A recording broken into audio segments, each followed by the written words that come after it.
শেখ হাসিনার বিরুদ্ধে ১৪০০ মানুষ হত্যার বিচার ও বিশ্ব মিডিয়ার প্রতিক্রিয়া। এবং সর্বশেষ জানাবো এখনো বাংলাদেশের যেসব সম্পদ ভারতের দখলে। এতক্ষণ শুনছিলেন সংবাদ শিরোনাম, এবার বিস্তারিত। শেখ হাসিনার বিরুদ্ধে ১৪০০ মানুষ হত্যার বিচার এবং বিশ্ব মিডিয়ার প্রতিক্রিয়া। বাংলাদেশের ইতিহাসে সম্ভবত সবচেয়ে বিতর্কিত, রক্তাক্ত এবং রাজনৈতিকভাবে গুরুত্বপূর্ণ অধ্যায়টি রচিত হলো ২০২৪ সালের জুলাই আগস্ট মাসে। এটি ছিল এক গণ আন্দোলনের সময়কাল, ছাত্র যুবকদের নেতৃত্বে সূচিত এক আন্দোলন যা দীর্ঘ ১৫ বছরের একচ্ছত্র শাসনের অবসান ঘটায়। আর এই আন্দোলনের জবাবে সরকার যে ভয়াবহ রকমের দমন পীড়নের আশ্রয় নেয় সেটি আন্তর্জাতিক পরিমণ্ডলেও আলোড়ন তোলে। এই পটভূমিতে বাংলাদেশের সাবেক প্রধানমন্ত্রী শেখ হাসিনার বিরুদ্ধে আন্তর্জাতিক অপরাধ ট্রাইব্যুনালে মানবতা বিরোধী অপরাধের অভিযোগ গঠনের ঘটনা দেশ ও বিশ্ব রাজনীতিতে এক নতুন অধ্যায়ের সূচনা করেছে। শেখ হাসিনার বিরুদ্ধে আনীত অভিযোগগুলো কেবল রাজনৈতিক নয়, মানবাধিকার লঙ্ঘনের মারাত্মক উদাহরণ হিসেবেই বিশ্ব বিবেকের সামনে দাঁড়িয়েছে। জাতিসংঘের হিসেবে ২০২৪ সালের ১ জুলাই থেকে ১৫ আগস্টের মধ্যে বাংলাদেশের নিরাপত্তা বাহিনীর হাতে ১৪০০ মানুষ নিহত হয়, যার মধ্যে উল্লেখযোগ্য সংখ্যক শিশু। এই হতাহতের ঘটনায় সরাসরি যুক্ত থাকার অভিযোগে শেখ হাসিনা, তার ঘনিষ্ঠ কয়েকজন মন্ত্রী এবং নিরাপত্তা বাহিনীর শীর্ষ কর্মকর্তাদের বিরুদ্ধে মামলা গঠিত হয়েছে। প্রসিকিউটরদের বক্তব্য অনুসারে এটি ছিল একটি সমন্বিত, বিস্তৃত এবং পর্যায়ক্রমিক হামলা, যার নেতৃত্বে ছিলেন স্বয়ং প্রধানমন্ত্রী ও তার ঘনিষ্ঠ মহল। সাবেক প্রধানমন্ত্রী শেখ হাসিনা বর্তমানে ভারতের স্বেচ্ছা নির্বাসনে রয়েছেন।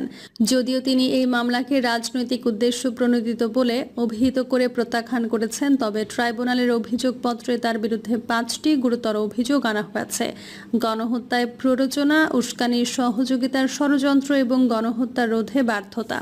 তার বিরুদ্ধে অভিযোগের ভিত্তিতে যে প্রমাণ সংগ্রহ করা হয়েছে তা আধুনিক প্রযুক্তির সাহায্যে অত্যন্ত নিখুঁতভাবে সংগ্রহ করা হয়েছে, যার মধ্যে রয়েছে হেলিকপ্টার থেকে গুলি চালানোর ভিডিও ফুটেজ, ড্রোন থেকে তোলা ছবি, মোবাইল কথোপকথনের রেকর্ড এবং ভিকটিমদের সাক্ষ্য। রোববার এই বিচারিক কার্যক্রম সরাসরি বাংলাদেশ টেলিভিশনে সম্প্রচারিত হয়, যা দেশের ইতিহাসে এক নজিরবিহীন ঘটনা। ট্রাইব্যুনালের প্রধান প্রসিকিউটর মোহাম্মদ তাজুল ইসলাম বলেন, এই বিচার প্রতিশোধ নয়, বরং ন্যায় বিচার নিশ্চিত করার উদ্দেশ্য পরিচালিত হচ্ছে। তিনি বলেন, গণতান্ত্রিক সমাজে মানবতার বিরুদ্ধে অপরাধের কোনো স্থান নেই। শেখ হাসিনার সরকারের স্বরাষ্ট্র মন্ত্রণালয়ের তৎকালীন দায়িত্বে থাকা আসাদুজ্জামান খান কামাল এবং পুলিশের সাবেক মহাপরিদর্শক চৌধুরী আবদুল্লাহ আল মামুনের বিরুদ্ধেও একই ধরনের অভিযোগ আনা হয়েছে। মামুন বর্তমানে নিরাপত্তা হেফাজতে থাকলেও কামাল পলাতক রয়েছেন। উল্লেখযোগ্যভাবে আদালতে হাজির না থেকেও তাদের অনুপস্থিতিতেই বিচার কার্যক্রম শুরু হয়েছে। এই মামলার পটভূমি তৈরি হয়েছিল রংপুরে ১৬ জুলাই ছাত্রনেতা আবু সাইদের হত্যাকাণ্ড নিয়ে। পুলিশের গুলিতে ঘনিষ্ঠ দূরত্ব থেকে গুলিবিদ্ধ হয়ে তিনি নিহত হন। আন্দোলনের প্রথম শহীদ হিসেবে তাকে গণমাধ্যম বারবার স্মরণ করেছে এবং এই হত্যাকাণ্ডই যেন সারা দেশে প্রতিরোধের আগুন ছড়িয়ে দেয়। ৫ই আগস্টের ঘটনার ভিত্তিতে পুলিশের ৮ কর্মকর্তার বিরুদ্ধে মানবতা বিরোধী অপরাধের অভিযোগ আনা হয়। তাদের মধ্যে ৪ জন বর্তমানে হেফাজতে থাকলেও বাকিদের অনুপস্থিতিতেই বিচার চলছে। ওই দিনই শেখ হাসিনা দেশ ত্যাগ করেন এবং ভারতে পালিয়ে যান। রাজনৈতিকভাবে এই বিচার একটি বড় রূপকথার মতো মনে হলেও এর বাস্তবতা আরও জটিল। কারণ ২০০৯ সালে শেখ হাসিনা সরকার নিজেই যে আন্তর্জাতিক অপরাধ ট্রাইব্যুনাল প্রতিষ্ঠা করেছিলেন, সেই একই আইসিটি আজ তাকে এবং তার ঘনিষ্ঠ মহলকে বিচারের মুখোমুখি করেছে। অথচ তখনকার বিচারগুলি ছিল পাকিস্তানপন্থী যুদ্ধাপরাধীদের বিরুদ্ধে, যেগুলোকে অনেকেই রাজনৈতিক প্রতিপক্ষকে দমন করার একটি হাতিয়ার হিসেবে দেখেছিলেন। এবার ইতিহাস যেন নিজেই উল্টো পথে হেঁটে এসেছে। নির্মাতায় এখন বিচারের আসামি। এদিকে এই বিচারিক কার্যক্রম বাংলাদেশের রাজনৈতিক অঙ্গনেও বড় পরিবর্তন এনেছে। জামায়াতে ইসলামের রাজনৈতিক নিবন্ধন পুনঃপ্রতিষ্ঠিত হয়েছে সুপ্রিম কোর্টের রায়ে। শেখ হাসিনা তার ক্ষমতায় থাকা অবস্থায় জামায়াতকে নিষিদ্ধ করেছিলেন এবং এর নেতাকর্মীদের ওপর দমন চালিয়েছিলেন। এখন সেই জামায়াত আবার নির্বাচনে অংশগ্রহণের অধিকার ফিরে পেয়েছে। পাশাপাশি মে মাসে অন্তর্বর্তী সরকার আওয়ামী লীগকে নিষিদ্ধ ঘোষণা করে। ফলে দেশের রাজনৈতিক ভারসাম্যে এক বড় ধরনের পরিবর্তন ঘটে গেছে। আন্তর্জাতিক অঙ্গনে এই বিচার নানা প্রতিক্রিয়ার জন্ম দিয়েছে।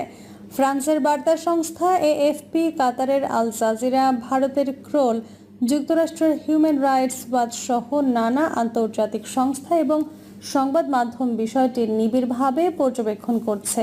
অনেকেই বলছেন এটি কেবল একটি রাজনৈতিক নেতার বিচারের ঘটনা নয়, বরং এটি বাংলাদেশের গণতন্ত্র, মানবাধিকার এবং রাষ্ট্রীয় জবাবদিহিতার জন্য এক পরীক্ষা। বিশেষজ্ঞদের মতে, যদি এই বিচার কার্যক্রম সত্যি পক্ষপাতহীন ও স্বচ্ছ হয়, তাহলে তা হবে দক্ষিণ এশিয়ার জন্য একটি উদাহরণ। তবে যদি এটি পরিণত হয় আরেকটি রাজনৈতিক প্রতিহিংসার ক্ষেত্র হিসেবে, তাহলে তা এক নতুন করে সহিংসতা ও বিভক্তির জন্ম দিতে পারে।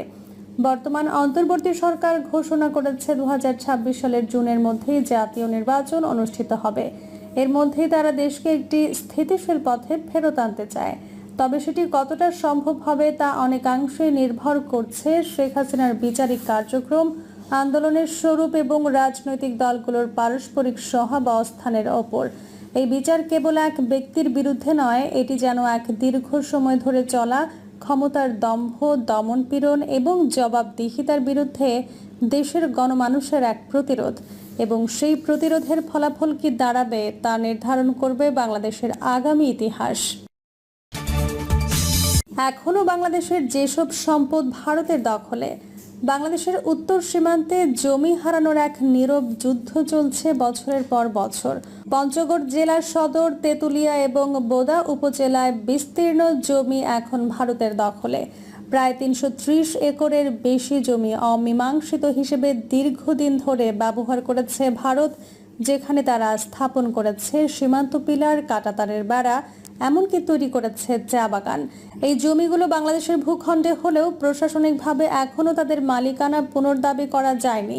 2015 সালের চুক্তির মাধ্যমে ছিটমহল বিনিময় সম্পন্ন হলেও সীমান্ত এলাকার বাস্তব চিত্র বলছে অনেক জমি এখনও দখল হয়ে আছে, এবং এসব জমির প্রশ্নে সরকারের ভূমিকা নিয়েও উঠেছে নানা প্রশ্ন। 2015 সালের 31 আগস্ট বাংলাদেশ ভারত ছিটমহল বিনিময়ের মধ্য দিয়ে 111টি ভারতীয় ছিটমহল বাংলাদেশ পায়, আর ভারত পায় 51টি বাংলাদেশের ছিটমহল। কাগজে কলমে চুক্তিটি সম্পন্ন হলেও মাটির উপর বাস্তবতা ভিন্ন। অভিযোগ আছে যে জমির পরিমাণে ভারতে কিছুটা ক্ষতি হয়েছিল, আর সেই ক্ষতি পুষিয়ে নিতে তারা সীমান্তবর্তী কিছু অমীমাংসিত জমি নিজেদের বলে দখল করতে থাকে। বিশেষ করে 2008 সালের পর থেকে ভারতীয় সীমান্তরক্ষী বাহিনী ধীরে ধীরে জমি দখল করে, আর 2015 সালের পর এই দখলকে চূড়ান্ত করে পিলার বসিয়ে দেয়। তেঁতুলিয়া উপজেলার বাংলাবান্ধা থেকে দর্জিপাড়া পর্যন্ত প্রায় 150 একর জমি, পঞ্চগড় সদর উপজেলার সিংপাড়া ও খুদিপাড়ায় 487 একর জমি এবং বোদা উপজেলার নাওতারির নবাবগঞ্জে 93 একর জমি ভারতের নিয়ন্ত্রণে রয়েছে বলে জানা যায়। শুধু তাই নয়, ভারতের ফুলবাড়ি, গোয়ালগঞ্জ সিমেট্রি ও হাফতিয়াগঞ্জ বিএসএফ ক্যাম্পের সদস্যরা সেখানে বিভিন্ন অবকাঠামো নির্মাণও করেছে। এখানকার স্থানীয় কৃষকদের অভিযোগ, সীমান্তবর্তী মহানন্দা, করতোয়া ও সুই নদীর পাশে তাদের নিজেদের জমি